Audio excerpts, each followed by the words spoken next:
Balik uli kami sa tulay ng walang hanggan. Ayan. Napanik kami ngayon sa tulay ng walang hanggan. Ay! Sandal-sandal muna. At talaga naman, alhamdulillah.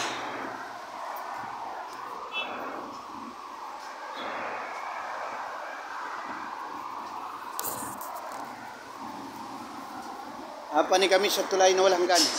Ngayon nga muna.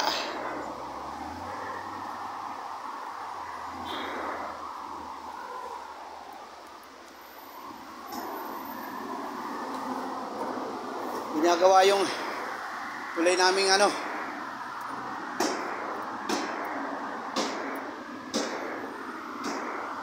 Ayun pa at yung pa kami pupuntahang building.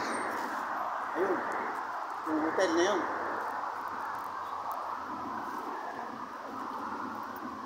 Kaya ito. Nakatuli. Ayun pa yung hotel namin pupuntahan. Ayan. Le Méridien Hotel. At sabi nga ay baka sakali. Ayan. Ano pang kontrata?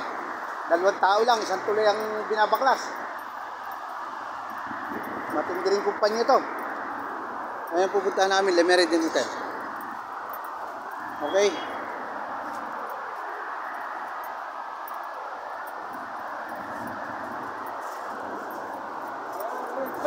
Salam ya may sab. Assalamu warahmatullah.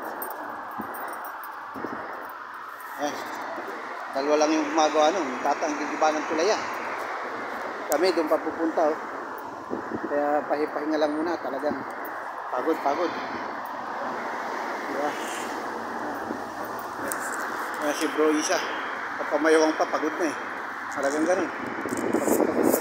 Pagod eh. Ayun, ang pupunta namin yung Le Méridien Hotel. Yan. Malakad pa kami ng 1,000 meter to 2,000 meter pa yun. Higit pa.